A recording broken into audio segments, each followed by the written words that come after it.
Hello everyone, कैसे हो आप सब। स्वागत है आपका हमारे चैनल ऑफिशियल फार्मासिस्ट में। आज हम बात करने वाले हैं किडनी स्टोन के बारे में, गुर्दे की पथरी के बारे में। ये गुर्दे की पथरी होती है, किस कारण से होती है, इसके लक्षण क्या है और इसके क्या क्या ट्रीटमेंट पॉसिबल, तो इसी बारे में आज हम बात करने वाले हैं। अगर वीडियो शुरू करने से पहले अगर आप हमारे चैनल पर नए हैं तो चैनल को सब्सक्राइब कर दीजिए, वीडियो को लाइक कीजिए, कमेंट कीजिए एंड शेयर कीजिए। तो शुरू करते हैं। तो जो सबसे पहले हम बात करते हैं किडनी के फंक्शंस के बारे में। जो हमारी किडनी होती है वो क्या काम करती है।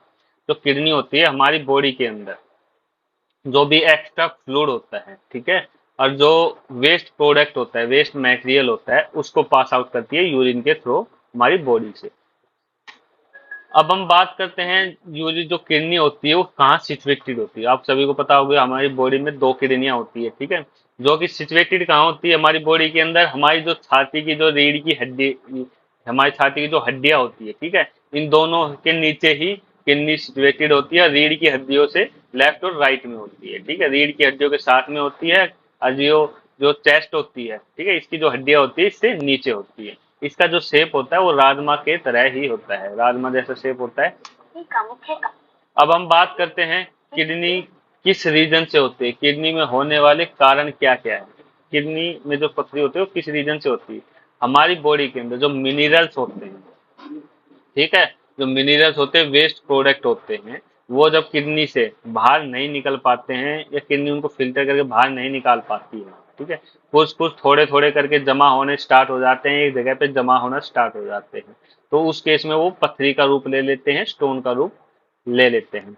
अब हम बात करते हैं किडनी के स्टोन में जो पाए जाते हैं मिनरल्स कितने प्रकार के होते हैं। जो किडनी स्टोन्स में जो मिनरल्स होते हैं वो काफी प्रकार के होते हैं। सबसे पहले हम बात करते हैं तो मिनरल्स की, तो वो होता है कैल्शियम ऑक्सोलेट, ठीक है, कैल्शियम ऑक्सोलेट मिनरल्स हो सकता है, या फिर आपको कैल्शियम फॉस्फेट हो सकता है, या फिर आपको स्टोवेट हो सकता है, या फिर आपको यूरिक एसिड हो सकता है, या फिर आपको सिस्टीन हो सकता है। ये मिनरल्स होते हैं जो कि आपकी बॉडी के अंदर, किडनी के अंदर एक्यूमुलेट होके पथरी का रूप ले लेते हैं।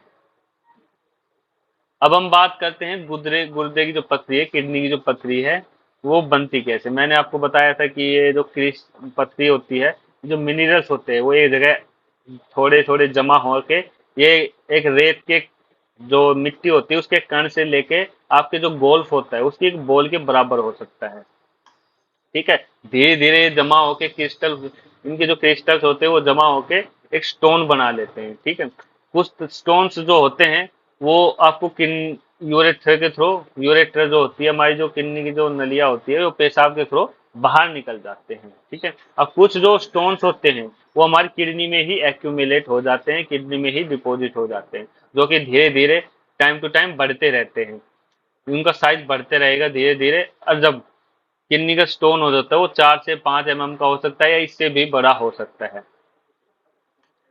अब हम बात करते हैं किडनी का जो स्टोन होते हैं जो छोटे होते हैं, ठीक है, जो स्टोन जो छोटे होते हैं, कुछ 3-4 mm के होते हैं, वो हमारी जो यूरेथ्रा होती है उसके थ्रू से पेशाब के थ्रू बाहर निकल जाते हैं, ठीक है। कुछ उस किडनी में ही जमा हो जाते हैं। लेकिन जब किडनी में जमा होने के बाद में जब वो किडनी स्टोन जब बड़े हो जाते हैं, जो हमारी जो पेशाब की जो नलिया होती है, यूरेथ्रा होती है, उसमें डिपॉजिट हो जाते हैं, फंस जाते हैं, तो आपको पेन, बहुत ज्यादा पेन महसूस होता है, ठीक है। तब आप सोनोग्राफी कराते हैं, तब आपको पता लगता है कि हमारी किडनी में या फिर जो हमारी यूरेथ्रा में पथरी हो चुकी है, या फिर जो पेशाब में जो जलन होने लगती है, कई बार इतना इन्फेक्शन हो जाता है, इतना घाव कर देते हैं कि आपको खून भी आने लगता है। तो इसका जो दर्द होता है वो बहुत ज्यादा होता है और अचानक से उठता है। जब हमारी यूरेथ्रा में जो पथरी जो होती है वो फंस जाती है तो आप यूरिन ठीक से नहीं कर पाओगे, यूरिन करते समय आपको जलन बहुत ज्यादा महसूस होगी। अब हम बात करते हैं किडनी स्टोन का इलाज क्या क्या है, हम किस तरीके से हम किडनी स्टोन का इलाज कर सकते हैं। तो किडनी स्टोन का सबसे पहले इलाज होता है जो ऑब्जर्वेशन। ऑब्जर्वेशन मतलब जब आप किडनी, आपको जब दर्द होता है आप और सोनोग्राफी करवाई, जब आपने पता किया भाई किडनी इतने एमएम की है, जब किडनी आपकी छोटे साइज की आती है, ठीक है, छोटे साइज की है, 4 एमएम की, 5 एमएम की, 7 एमएम की, ठीक है, तो दो आपको थोड़े दिन वेट करना है, ठीक है, ऑब्जर्वेशन करना है कि आपकी जो किडनी दवा जो खा सकते हो, जो डॉक्टर होता है वो दवा प्रिस्क्राइब करता है आपको किडनी को दवा के माध्यम से बाहर निकालने का। आप ज्यादा से ज्यादा फ्लूइड लेके भी उसको बाहर निकाल सकते हो, या अगर बाहर निकल पाती है तो किडनी, अगर किडनी जो स्टोन्स होता है वो छोटे होते हैं, डॉक्टर दवाइयों के माध्यम से उसको बाहर निकालने के लिए कोशिश कर सकते हैं। आप वेट कर सकते हैं 10 दिन, 15 दिन, 20 दिन, कुछ दिन में जो आपकी पथरी होती है वो पेशाब के माध्यम से, यूरिन के माध्यम से बाहर निकल जाती है। जब आपकी पथरी ज्यादा बड़ी, इसके इस प्रोसेस के फायदा क्या होता है कि आपको कोई भी सर्जरी करवाने की जरूरत नहीं पड़ती है। जब आप ऑब्जर्वेशन करेंगे, थोड़े दिन का करोगे तो आपको आपको कोई भी टाइप की सर्जरी करवाने की जरूरत नहीं पड़ती इस प्रोसेस में। आप लेकिन इससे नुकसान ये हो सकता है कि आपके पेशाब में जब पथरी थोड़ी सी बड़ी होगी, हो सकता है आप हर समय देख नहीं सकते हैं उसको, जब अल्ट्रासाउंड होगा उसी टाइम पे ही पता लगती है। अगर पेशाब में उसको रुकावट हो सकती है आपको, ठीक है, या फिर आपको जलन हो सकती है बहुत ज्यादा, या आपकी पथरी बढ़ने से, ठीक है, आपको बहुत ज्यादा पेन हो सकता है, तो ये इसमें थोड़ा सा रिस्क रहता है। लेकिन जब आप ये दवा लेके थक जाते हो कि आपकी जो पथरी होती है वो बाहर नहीं निकल पा रही है, ठीक है, तो उस केस में आपको सर्जरी करवानी पड़ सकती है। जो जो सर्जरी करवाती है या फिर ऑपरेशन करवाते हैं उसमें भी आपके 3 या 4 विकल्प होते हैं, ठीक है। जो फर्स्ट विकल्प होता है हम उसको बोलते हैं शॉकवेव लिथोट्रिप्सी। शॉकवेव लिथोट्रिप्सी में होता क्या है, हमें एक बेड पे लेटा दिया जाता है, उसके जो बेड पे लेटा के कमर के माध्यम से नीचे एक मैग्नेटिक वेव्स गुजारी गुजारी जाती है हमारी बॉडी में से, ठीक है। जब मैग्नेटिक वेव्स हमारे जो सीधे डायरेक्ट किडनी पे डाली जाती है, जब किडनी पे जब मैग्नेटिक वेव डलती है, जो पथरी होती है वो टुकड़े हो जाते हैं, उसके जो पथरी होती है वो टूट जाती है, तो धीरे धीरे से हमारी बॉडी से पेशाब के माध्यम से बाहर निकल जाती है, ठीक है। लेकिन इसका थोड़ा सा नुकसान भी होता है, ठीक है, आपको उल्टी आ सकती है, जी मितला सकता है, या पेट में दर्द हो सकता है।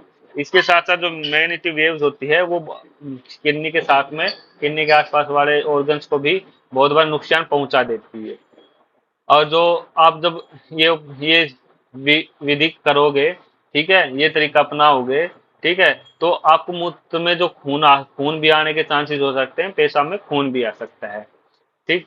अब हम बात करते हैं यूरेट्रोस्कोपी के बारे में, ठीक है। यूरेट्रोस्कोपी होती क्या है, ठीक है, यूरेट्रोस्कोपी में भी हम किडनी में जो स्टोन होता है उसको निकालते हैं। अब उसमें कैसे निकालते हैं, आपके जो यूरेथ्रा होती है उसमें से एक एक नाली डाली जाती है, ठीक है, जो कि ब्लैडर से होते हुए, यूरेथ्रा से होते हुए सीधे किडनी में जाके मिलती है। अब जो किडनी में जो पथरी होती है उसको लेजर के थ्रू, ठीक है, तोड़ दिया जाता है, लेजर के थ्रू टुकड़े टुकड़े हो जाते हैं उसके किडनी के में स्टोन के। फिर उसको वहीं उसी मशीन से, उसी प्रोसेस से उसको जो किडनी स्टोन है उनके टुकड़े को बाहर निकाल लिया जाता है। बाहर निकालने के बाद उसमें एक स्टेंट डाला जाता है, ठीक है, स्टेंट डालते हैं जिसके थ्रू पेशाब जो होता है वो कंटिन्यूसली बाहर आता रहता है। 3 से 7 दिन तक हम वो उसको डाल के रखते हैं, ठीक है। उसके बाद में जो स्टेंट होता है, ठीक है, उसको बाहर बॉडी से निकाल लिया जाता है कुछ दिनों के बाद में। ये जो ऑपरेशंस होते हैं ये आपको बेहोश करके किए जाते हैं, ठीक है, आपकी बॉडी को बेहोश करके फिर किए जाते हैं। स्टेंट डालने के बाद स्टेंट निकाल लेते हैं, लेकिन इसमें पथरी के निकलने के चांसेस आसान हो जाते हैं। इसमें लाभ ये है कि इसमें बेनिफिट्स क्या है इस विधि के, इस विधि के बेनिफिट्स ये है कि इस प्रक्रिया में हमें कभी भी चीरा लगाने की जरूरत नहीं पड़ती है, ठीक है, बॉडी को में कहीं भी चीरा लगाने की जरूरत नहीं पड़ती है, डायरेक्ट यूरेथ्रा से ही इस पथरी को आउट कर लिया जाता है मशीन के थ्रू, ठीक है। और लेकिन इसमें नुकसान क्या है, ठीक है, तो नुकसान की बात करें तो इस प्रक्रिया में आपको इन्फेक्शन होने के चांसेस ज्यादा होते हैं, और आपकी जो मूत्र वाहिनी होती है, ठीक है, यूरेथ्रा होती है, उसमें चोट लगने के चांसेस भी होते हैं। अब हम बात करते हैं अपनी तीसरी विधि के बारे में, परक्यूटेनियस नेफ्रोलिथोटोमी के बारे में। अब परक्यूटेनियस नेफ्रोलिथोटोमी क्या होती है, इस प्रक्रिया में क्या किया जाता है, इस प्रक्रिया में जो आपकी जो मशीन्स होती है नेफ्रोलिथोटोमी की, उसको कमर से छेद करके सीधा डायरेक्ट किडनी में एंटर कर दिया जाता है। किडनी में एंटर करके जो आपके जो स्टोन्स होते हैं उसको तोड़ के बाहर निकाल लिया जाता है। ठीक है। इसमें भी एक स्टेंट डाला जाता है, इस विधि में ऑपरेशन करने के बाद बेहोश करके ये विधि की जाती है। इसमें एक स्टेंट डाला जाता है, वही 3 से 7 दिन तक स्टेंट डला रहेगा। उसके बाद में जो स्टेंट होता है उसको आउट कर लिया जाता है।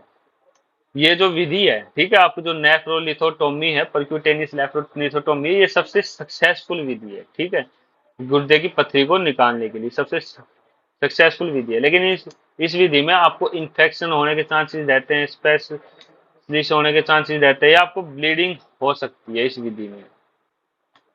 अब हम बात करते हैं पथरी बनने की संभावना कब ज्यादा हो जाती है। जो पथरी, जो हमारे बॉडी में जो पथरी बनती है, वो कब चांसेस कब ज्यादा हो जाते हैं, हम खाने में क्या खा रहे हैं तब चांसेस आपके ज्यादा होते हैं। तो बात करें तो जब आप कैल्शियम का सेवन, ठीक है, जब कैल्शियम का इंटेक ज्यादा कर लेते हैं, ठीक है, ज्यादा करते हैं खाने में, तो उस केस में भी पथरी होने के चांसेस ज्यादा हो जाता है। या आपके जो यूरिन होता है, यूरिन फॉर्मेशन में कैल्शियम की जो अमाउंट होती है वो ज्यादा बढ़ जाती है, तो भी आपको चांसेस होते हैं पथरी होने के। या आप पानी का कम सेवन करते हैं, पानी कम पीते हैं, या आपको डिहाइड्रोजन हो जाता है, तो वही आपको पथरी होने के चांसेस बढ़ जाते हैं। या आप खाने में नमक ज्यादा लेते हो, ठीक है, जो सोडियम लेवल होता है, सोडियम ज्यादा लेते हो, खाने में नमक ज्यादा लेते हो, तो उस केस में भी पथरी होने के चांसेस आपको हो जाते हैं। तीसरा, आप बहुत ज्यादा पशु प्रोटीन आहार लेते हैं। पशु प्रोटीन आहार मतलब कि आप अंडे हो गए, मछली हो गई, दूध हो गया, ये सब आप ज्यादा खाते हैं, एग्स, चिकन वगैरह, मटन हो गया, चिकन हो गया, या अंडे या दूध हो गया, ये आप ज्यादा खाते हैं, तो उस केस में भी आपको पथरी होने के चांसेस हो जाते हैं। या फिर एक अगला कारण ये होता है कि आप जो दवाई है, जब कभी भी आप दवाइयाँ खा रहे हो, कैल्शियम की दवाई खा रहे हो, या फिर आप गैस की दवाइयाँ खा रहे हो कंटिन्यूसली, तो भी आपको, या फिर आप कुछ जगह हेल्थ प्रोटीन्स खाते हो, ठीक है, हेल्थ के लिए कोई प्रोटीन्स वगैरह खा रहे हो, तो भी आपको ये पथरी होने के चांसेस ज्यादा हो जाते हैं। तो दोस्तों, आज की वीडियो में इतना ही। मिलते हैं अगली एक नेक्स्ट वीडियो में एक अगले नए टॉपिक के साथ। अगर वीडियो से रिलेटेड कोई भी क्वेश्चन हो, कोई भी क्वारी हो, तो कमेंट कीजिए, हम जल्दी आपका रिप्लाई करेंगे। अगर वीडियो आपको इन्फॉर्मेटिव लगी हो तो चैनल को सब्सक्राइब करना और वीडियो को लाइक, कमेंट, शेयर करना ना भूलें। मिलते हैं अगली एक नेक्स्ट वीडियो में।